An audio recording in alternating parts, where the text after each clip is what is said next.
nombre del Padre, del Hijo y del Espíritu Santo. Amén. Amados hermanos en nuestro Señor Jesucristo, estamos celebrando la misa del domingo octavo después de Pentecostés, y el Evangelio de hoy nos propone el texto de San Lucas, que no tiene paralelo en los otros evangelistas. Y el Evangelio de hoy presenta aparentemente una gran dificultad, sobre todo a los teólogos y exégetas, por su falta, desgraciadamente, de sentido común teológico. Vemos en la parábola que hay un hombre rico que tiene un mayordomo o gerente que es difamado en su gestión económica o financiera, y su amo oye esto, le pide que rindas cuenta y que ya no va a continuar en el cargo de ecónomo, de administrador o de gerente, o como le quieran llamar. Y este buen hombre se ve sorprendido. ¿Qué hago? Cavar, ya no tengo fuerzas, los años pasan y mendigar me da vergüenza. Y se le ilumina las neuronas y dice: ya sé qué voy a hacer para que cuando me quede sin trabajo yo tenga amigos que me puedan ayudar, respaldar. Y le pide a los deudores de su amo las cuentas de lo que debían. El uno debía 100 barriles de aceite y le dice: escribe 50. El otro debía 100, no sé si la medida de trigo, y le dice: escribe 80. Y lo peor del caso es que el amo, cuando se entera, alaba la actitud de este supuesto mayordomo infiel, que, como dice el padre Castellani, está mal traído o traducido de la Vulgata, infiel. Pues más que infiel era camandulero, o sea, un mayordomo pícaro, o podríamos decir astuto o sagaz. Una persona que tenía habilidad para los negocios, porque evidentemente nuestro Señor no va a alabar lo que está mal, y mucho menos lo que piensan los sabiondos teólogos y exégetas, que se trata de un robo, porque eso es lo que la mayoría piensa. Inicuo, dinero de Mamón, que es un vulgar ladrón, y no es un ladrón, no hay robo, y sin embargo hay una iniquidad, y ahí es donde está el problema y la explicación que hay que saber atinar. Y pues bien, él estaba en todas sus facultades como mayordomo, gerente, gestor de los bienes de su amo. Como tal, con amplias atribuciones, puede hacer descuentos, como lo hace cualquier gerente, de jerarquía que puede hacer un descuento del 20, del 10, del 30 y manipula así el negocio de acuerdo a la cara del cliente y a la oportunidad y a lo que fuera. Eso es completamente lícito en términos financieros y económicos. Luego no hay ningún robo en decir pon 50, pon 80 y se zanja la cosa. Además que si fuera un robo no podía quedar escrito con escritura o lo que fuera, pues nadie va a avalar un robo, lo cual es evidente que los sabiondos teólogos lo tomen por ese hecho que afecta a la justicia, y justamente porque tienen un concepto de justicia estrecho como sus neuronas. Y le parece que lo que va con la justicia ya es robo. Y sí, es cierto, pero el concepto de justicia es mucho más amplio, más pleno y más vasto que el concepto que tienen la mayoría de los moralistas. Y esto por falta de conocimiento teológico de los doctores, del doctor común y universal de la Iglesia, Santo Tomás de Aquino. Y por eso se enreda, lamentablemente, hay que decirlo. Incluso el padre Castellani parece ser, por lo que me comentó una persona que lo cuidaba ya en su vejez, la señorita Caminos, que esa fue la dificultad mayor que tuvo en las preguntas del examen que él hiciera para ser doctor sacro. Y no me acuerdo si dijo que en la época la pudo resolver o no, de eso no me acuerdo. De todos modos, él en sus comentarios a los evangelios habla y trata de mostrar el error de estos teólogos que toman el hecho por delictivo, robo, y el enredo que hay, porque como si hay robo, nuestro Señor va a alabar una acción como esa, absurdo. Y menos de hacerse amigos con el dinero inicuo, el dinero de Mamón, o el dinero del diablo, podríamos decir nosotros en castizo. ¿Cuál es entonces ese dinero? Sin que sea robo, y que está signado con la iniquidad. Pero no todo lo inicuo es robo en materia de justicia. Todo robo es una iniquidad, pero no toda iniquidad es un robo. Comencemos por ahí. La justicia es dar a cada uno lo que le compete, pero en orden al bien común. Y por eso Santo Tomás dice que la justicia legal tiene el dar a cada uno lo suyo en aras del bien común, que la mayoría de los sabiondos se comen, se tragan y olvidan, y reducen el concepto de justicia a una parte y la desnaturalizan de ese gran objetivo de la justicia, que es el bien común. Y por si fuera poco, cuando habla de iniquidad,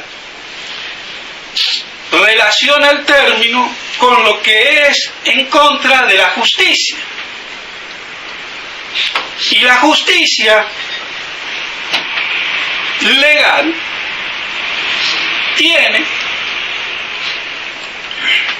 el bien común humano. Y así la justicia divina tiene al bien divino. Y en orden a esta justicia divina, la iniquidad es lo que repugna a esa justicia. Y eso es lo que constituye el pecado.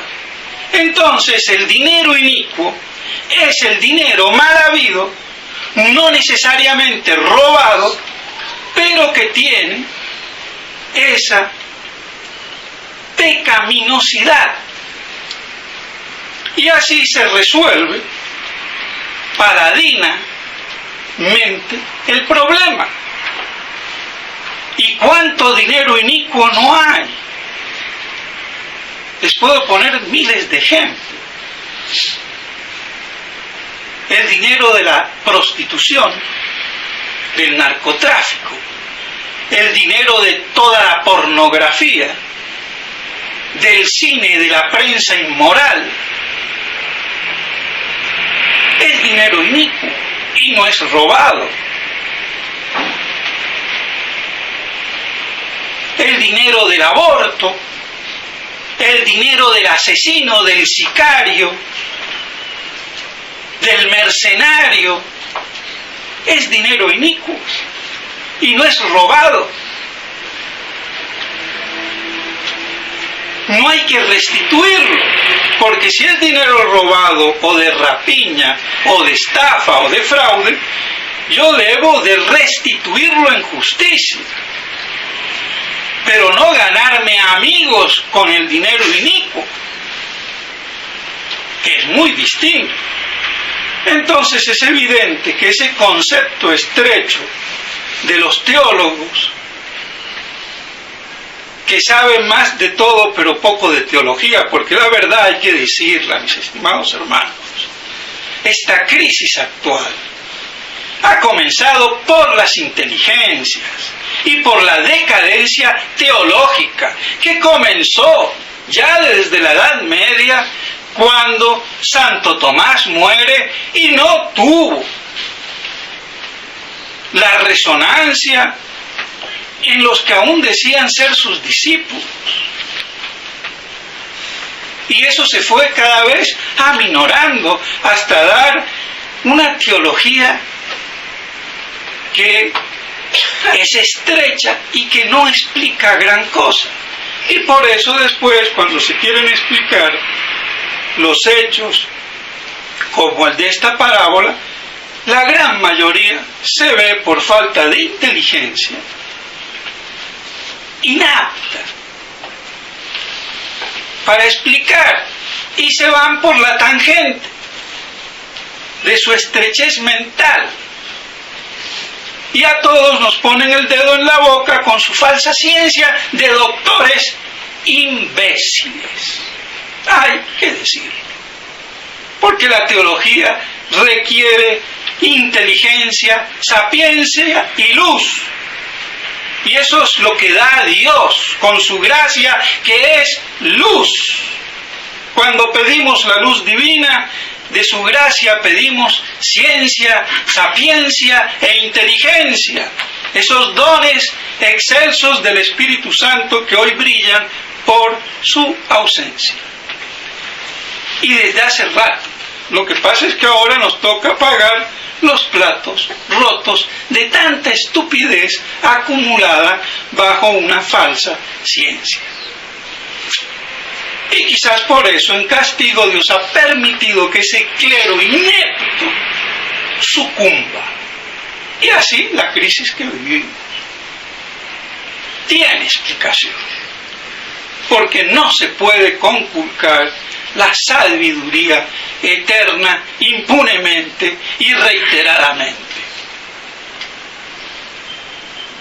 Y pues bien, así vemos entonces que en orden a esa justicia divina, inicuo es todo aquello que constituye materia de pecado, y no solamente el robo. Y luego todo aquel dinero obtenido en detrimento, en definitiva, del bien común.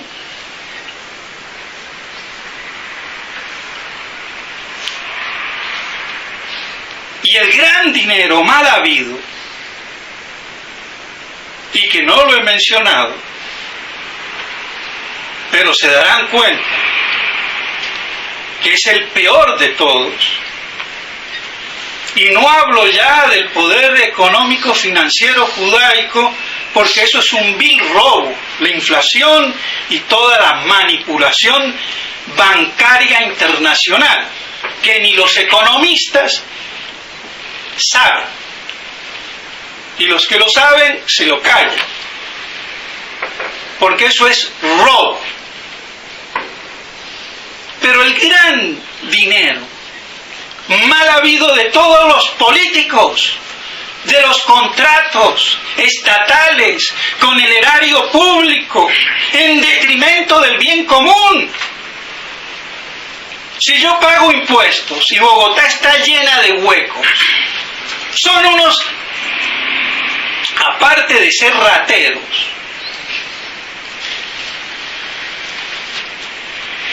si no cumplen bien el contrato y no robaran, que ya sería un milagro, y hacen mal las cosas, es dinero mal habido, porque están conculcando el bien común. Si yo tengo una mala salud pública, pagando impuestos, y no atiendo a la gente, y la dejo morir, y me estoy enriqueciendo con eso, como hacen los políticos, es dinero mal habido. Y no necesariamente robo, aunque de paso, ¿quién es el que no roba?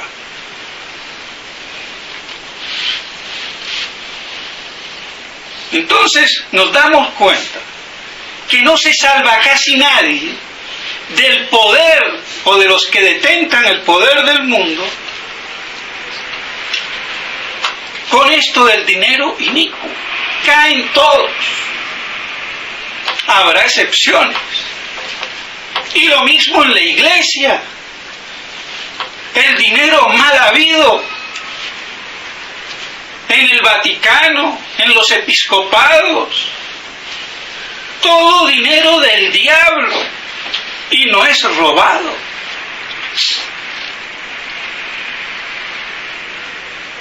Entonces, si vemos cuán grave es la cosa. Así que los teólogos, por su mente estrecha,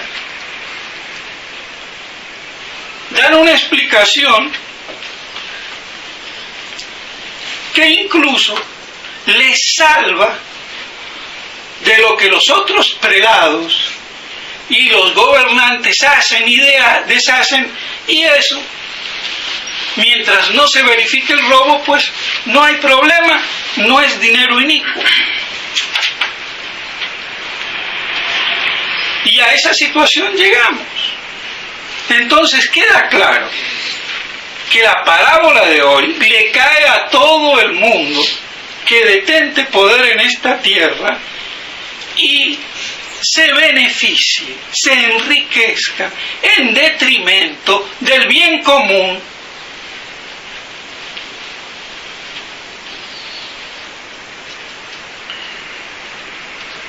Esa es la gran acusación.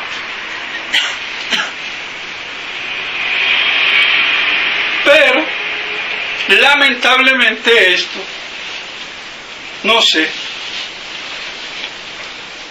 si alguna vez ha habido alguien en la iglesia que así lo diga, lo denuncie y lo afirme y lo sostenga. Entonces vemos cómo hay demasiado dinero inicuo. ¿Y qué nos dice nuestro Señor? De hacernos amigos con ese dinero. Fíjense hasta dónde va la misericordia divina. bueno, fuiste un pícaro, un sinvergüenza.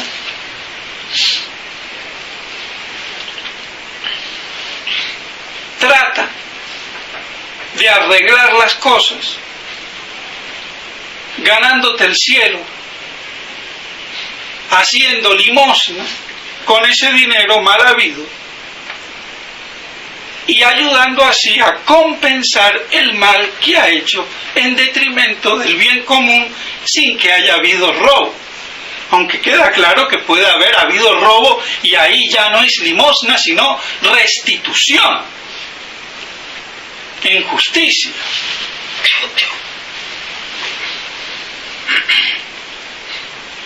Pues bien, eso es entonces lo que nuestro Señor quiere que hagamos y hacernos ver que si los hijos de esta tierra, de este mundo, son así de sagaces, de vivos, de astutos, o como lo quieramos llamar, los hijos de Dios, no seamos tontos ni estúpidos, tengamos por lo menos la misma malicia indígena, si le queremos decir así, la misma astucia o picardía, no ya para las cosas de este mundo, sino del espíritu, de la religión, de la verdad. Pues si los hijos de la carne, como nos dice la epístola de hoy, y una vez más cómo se coordina epístola y evangelio,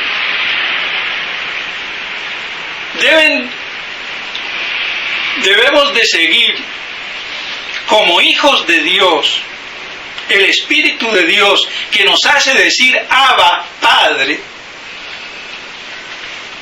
y somos herederos de Dios y coherederos con Cristo, como hijos de Dios en su Espíritu. No seamos imbéciles. Tengamos esa picardía para las cosas de Dios y de la Iglesia. ¡Qué lección! Pero aquí una vez más brilla la estupidez clerical, disfrazada de un barniz de teología, de ciencia, de sabiduría, y convierten toda la teología y la moral en estupidez ridícula. Y todo eso sellado bajo la obediencia de serviles imbéciles que son más hijos de la carne que del Espíritu. Porque la verdadera obediencia está en la verdad, una vez más.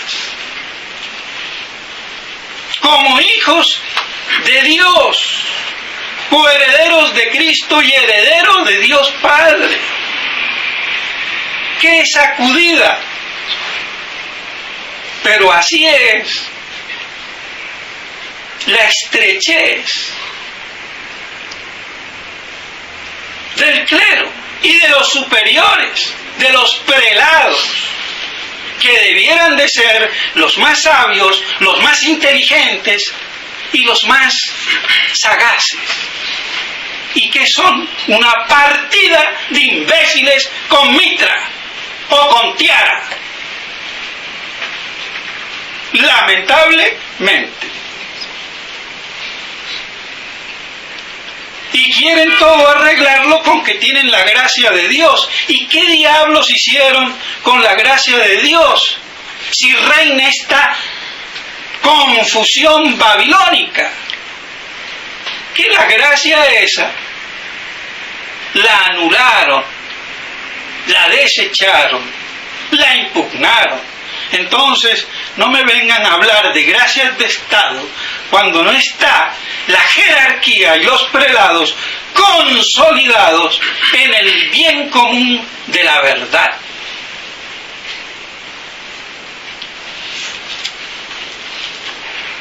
Y ese es el gran mal dentro de la Iglesia y del clero. y en sus superiores. ¿Y qué queda de los inferiores? Pobre de aquel que guía un ciego a otro y falta la luz de la inteligencia que ya han claudicado hace mucho tiempo. Pecado contra el Espíritu Santo. No hay nada que hacer. Y por si fuera poco, mis estimados hermanos,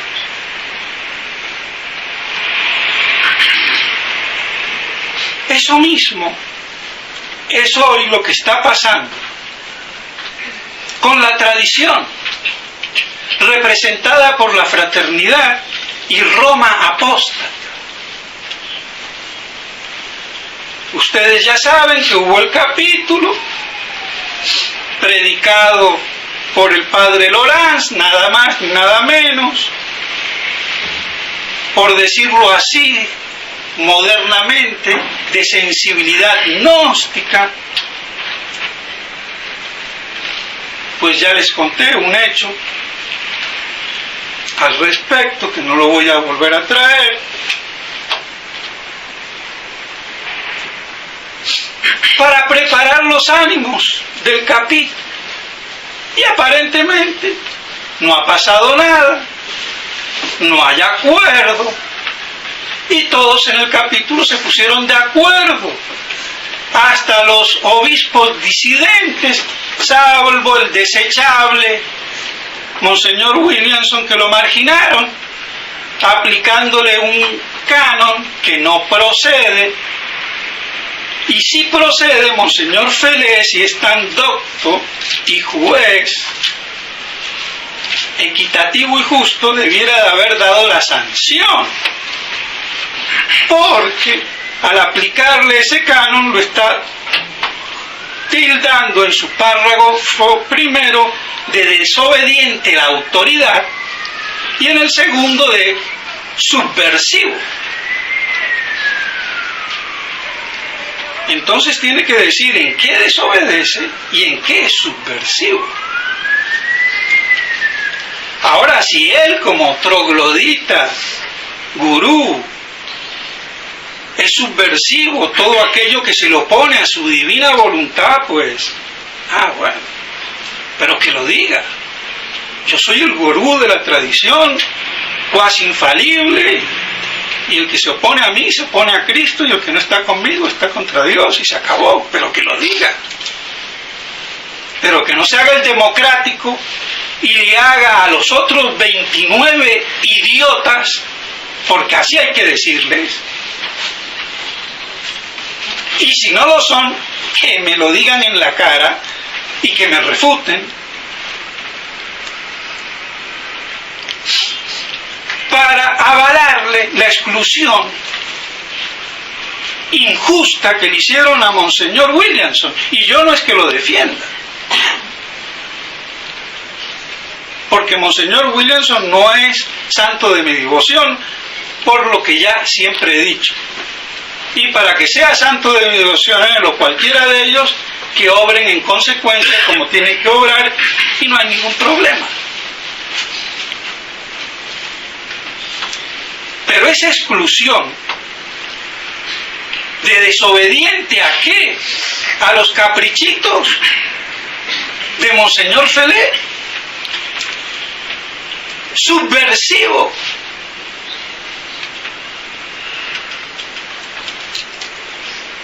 peor todavía, porque quiere decir que él está con otros asociados socavando. ¿Y quiénes serían los otros asociados? Los otros dos obispos, Monseñor Tissier de Galarreta. ¿Y esos por qué asistieron? ¿Y por qué no se los aplica a los tres? Porque si vamos a hablar de subversión,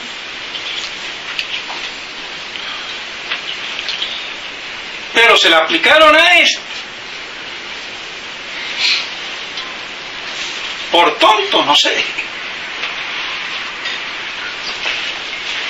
Pero así es. Y aparentemente todo va bien. La fraternidad recobró su unidad. O sea que Monseñor Felé reconoce que hubo una desunión grave y la culpa es de él y se la quiere endosar a los demás.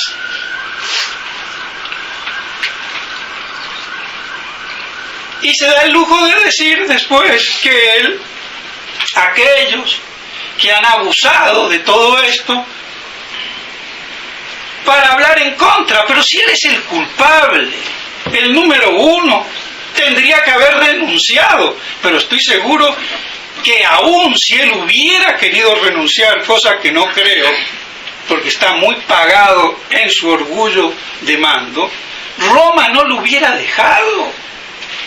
Es el principal elemento que tiene Roma sobre la fraternidad y la tradición, Monseñor Felé, que ya está estructural y mentalmente acaparado. Él piensa en lo esencial como Benedicto XVI. Se ha hecho hijo de su hermenéutica. Y no le sorprenda, es el mismo Monseñor Williamson que con bastante sagacidad e inteligencia en su último Kyrie eleison muestra que Monseñor Felé ha dicho a todo el mundo que el Concilio Vaticano no es culpable de lo que le adjudicamos, sino de lo que nosotros estúpidamente, y el primero sería Monseñor Lefebvre, le adjudicaba como si fuera del concilio, pero que no era del concilio. O sea que los errores no son del concilio, son de lo que nosotros creemos que es el concilio, pero no es el concilio. Y esa es la tesitura liberal y modernista de la hermenéutica de Ratzinger. Y ahora, Monseñor Felé, discípulo mental del hereje,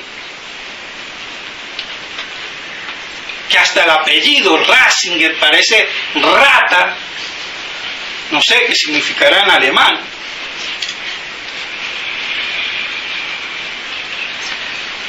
piensa, y eso no hay ningún problema, no hay acuerdo. Oiga, señores, porque la niña no quedó preñada, no pasó nada. Porque no hubo bebé a bordo, quiere decir que todo quedó como en un principio, puro y virginal. ¿Cómo puede ser eso? ¿Por quién nos toma Monseñor Felé, el padre Smithberger y Roma apóstata? ¿Por imbéciles? A mí ciertamente de imbécil no me van a tomar.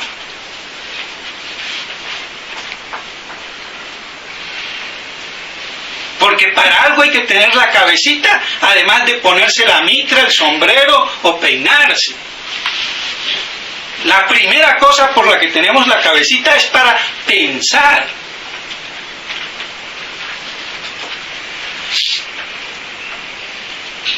Así es que intelectualmente Monseñor Felé es un modernista, discípulo de Ratzinger.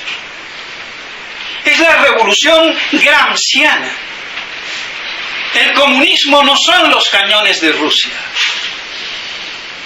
Es la revolución ideológica, cultural. Y así pueden progresar la revolución y sus revoluciones. Cuando se hacen ideología, pensamiento y cultura.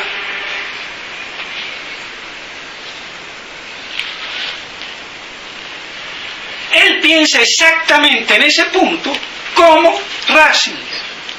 No es el concilio, es lo que nosotros creímos equivocadamente que era el concilio. Entonces el problema viene de una mala interpretación del concilio. Lo interpretemos bien y no hay problema. Y así se explica cómo el imbécil de Monseñor Felé, y no le faltó el respeto, porque él ha conculcado la verdad y esgrime la autoridad y se vale de eso para hacer pasar el error, y ahí hay que decapitarlo. Está diciendo, lo está diciendo muy claramente, que eso no es el concilio. Esa es la hermenéutica que nosotros hemos hecho, que Monseñor Lefebvre hizo, pero que está equivocado. Y así él puede decir hoy, y ya lo dijo en el 2002, que él aceptaba el 95% del Vaticano II. O sea que él piensa así desde hace rato. Lo que pasa es que lo estamos viendo ahora, después de 9 años o 9 meses de gestación. Y vean el bebé de Rosemarie. Aquí el problema. No hay acuerdo. Pero ya hay entendimiento intelectual en la revolución. Y eso es mucho peor. Con acuerdo o sin acuerdo. Y eso lo vemos, señor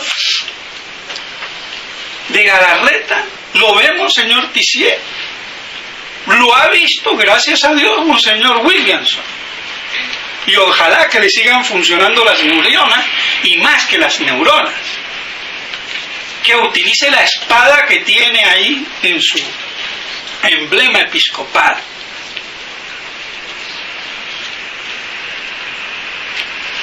Pero esa es la situación. Y de hecho la fraternidad está socavada, la tradición está socavada. No hay ese espíritu de combate. El capítulo no dijo o no dio una profesión pública de fe. No condenó. Se fue por la tangente. Y en eso tiene mucha razón el padre Seriani cuando muestra la declaración de Monseñor Lefebvre, las declaraciones de Monseñor Lefebvre, y la que han hecho ahora Monseñor Felé y el capítulo, no tienen nada que ver. Se parecen a las declaraciones del Concilio Vaticano II.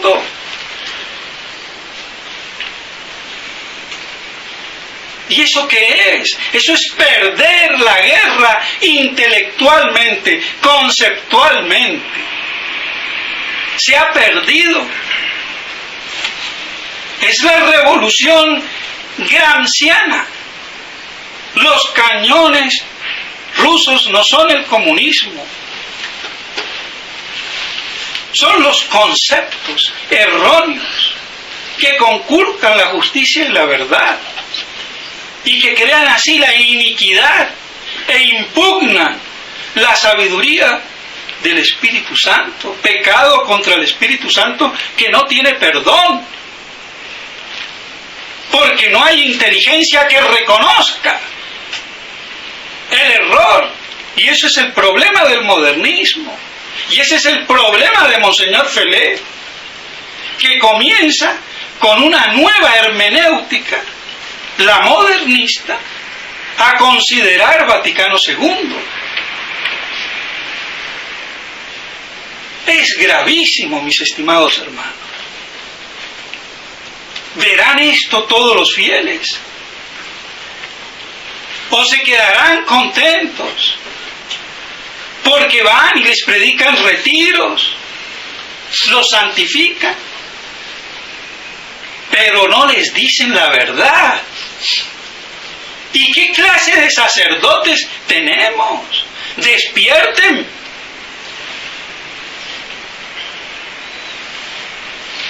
No hay nada que hacer. espero, mis estimados hermanos, que se haga la luz de Dios, por lo menos en algunos. Pero estas cosas hay que decirlas y denunciarlas. Y no tragarse el cuento de que ahora, porque no hubo acuerdo, todo está bien. Está mal, y re mal. Y quizás peor, porque si hubiera habido acuerdo, blanco sobre negro. Pero así sigue la danza macabra. Así sigue el socavamiento de la resistencia, que eso es lo que quiere Roma. Roma no quiere destruir la fraternidad por destruir. Ese no es el espíritu del dialéctico hegeliano, gnóstico, cabalista Benedicto XVI. Su espíritu es de homogeneidad en la síntesis dialéctica, donde todo se amalgama paternalmente. No hay que destruir a nadie, no hay que matar a nadie. ¿Qué vamos a hacer, mártires? Vengan para acá. Eso es lo maquiavélico y todavía no lo han entendido.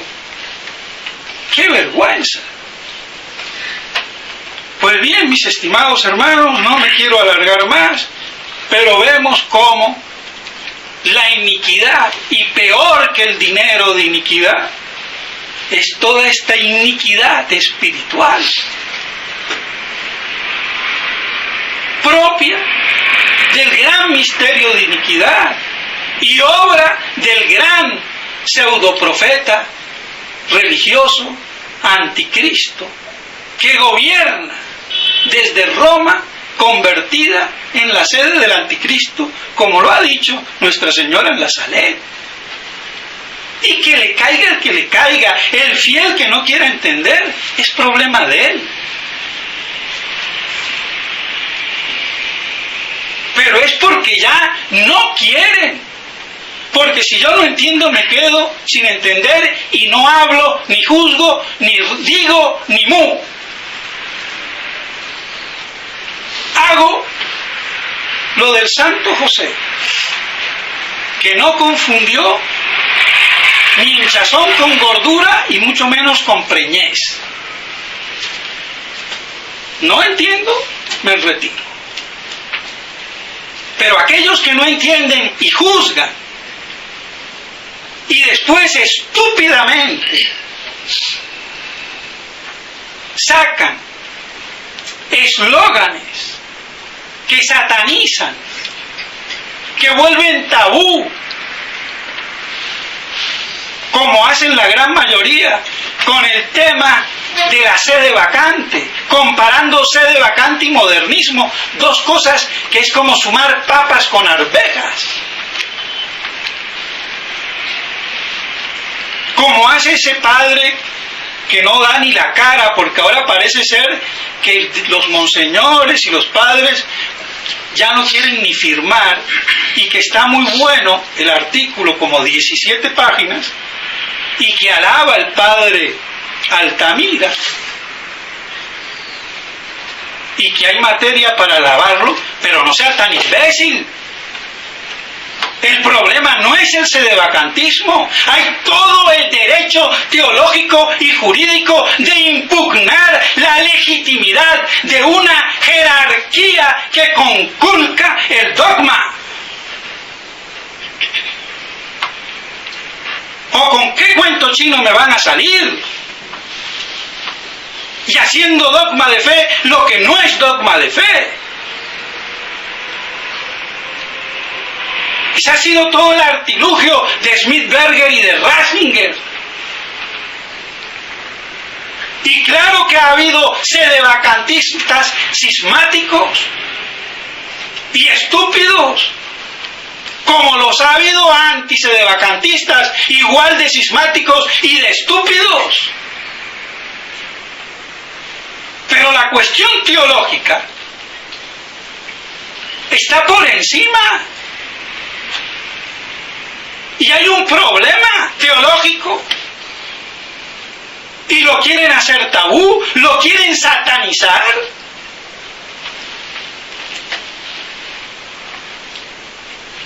Es el colmo. Pues bien, mis estimados hermanos, yo lo lamento mucho. Las cosas hay que decirlas. Y si no, ¿por qué Monseñor Lefebvre llegó a decir: estaremos obligados, yo no lo quiero, definir, declarar solemnemente? Pero cada fiel está obligado a plantearse el problema. Lo que pasa es que a Monseñor Lefebvre no le hicieron caso. Y los que tenía a su alrededor, como Smithberger y compañía, son los que gobiernan hoy.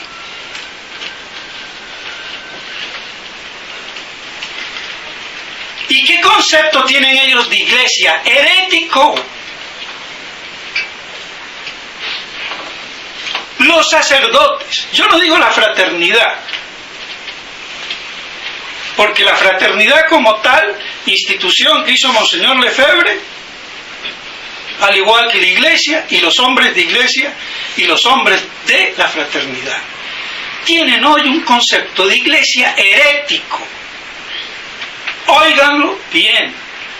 Ustedes conciben una iglesia de Dios pura, inmaculada, infalible e indefectible, que proclama el error. Y no digo ya la herejía, el error. Y eso es una contradicción in terminis. La iglesia de Dios no puede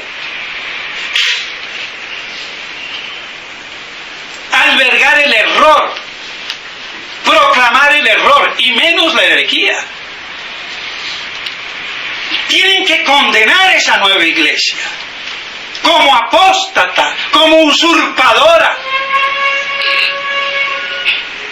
Si no, yo concibo una iglesia maniquea, mitad buena y mitad mala.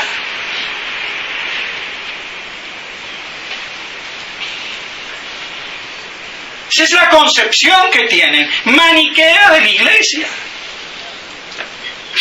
Y no se han dado cuenta. Y perdónenme porque son imbéciles.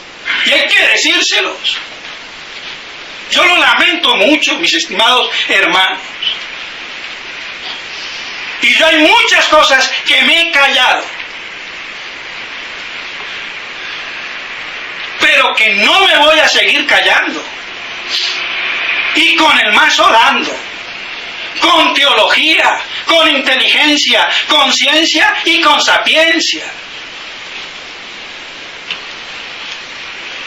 Porque las cosas como son. Entonces, dejémonos de tonterías. Y el que no sabe, que no se meta. Que no juzgue. Y que retire, por lo menos. Está en punto neutro.